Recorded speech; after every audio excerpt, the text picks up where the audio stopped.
ಶ್ರೀ ಗುರುಭ್ಯೋ ನಮಃ. ಎಲ್ಲರಿಗೂ ಬೆಳಗಿನ ಶುಭೋದಯಗಳು.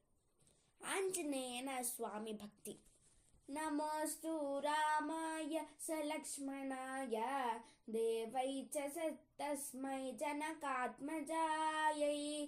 ನಮೋಸ್ತು ರುದ್ರೇಂದ್ರಯ ಮಾನಿಲೇಭ್ಯೋ ನಮೋಸ್ತು ಚಂದ್ರಾರ್ಕ ಮರುದ್ಗಣೇಭ್ಯಃ.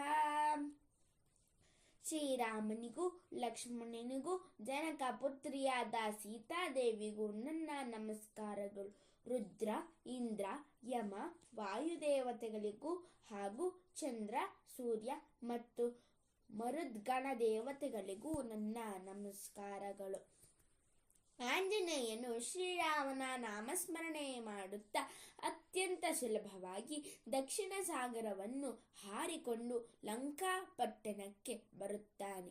ಲಂಕಾ ನಗರಿಯನ್ನು ಪ್ರವೇಶಿಸುತ್ತಿದ್ದಾಗ ಆಂಜನೇಯನನ್ನು ಲಂಕಾಧಿಪತಿ ದೇವತೆಯಾದ ಲಂಕಿಣಿಯು ತಡೆಯುತ್ತಾಳೆ. ಅವಳನ್ನು ಮಾರುತಿಯು ಸೋಲಿಸಿಬಿಡುತ್ತಾನೆ.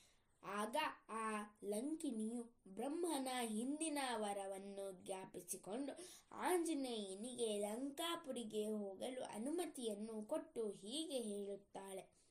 ತತ್ಪ್ರವಿಶ್ಯ ಹರಿಶ್ರೇಷ್ಠ ಪುರೀಂ ರಾವಣ ಪಾಲಿತಾಂ ವಿದ್ವತ್ವ ಸರ್ವಕಾರ್ಯಾಣಿ ಯಾನಿ ಯಾನಿ ವಾಂಛಸಿ.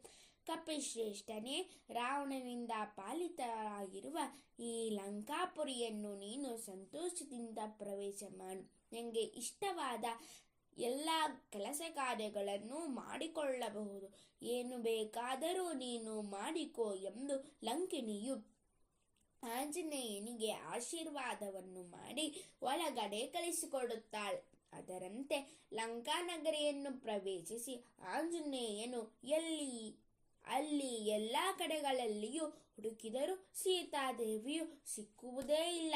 ರಾವಣನ ಅಂತಃಪುರದಲ್ಲಿಯೂ ಸೀತೆಯ ದರ್ಶನವಾಗಿಲ್ಲ.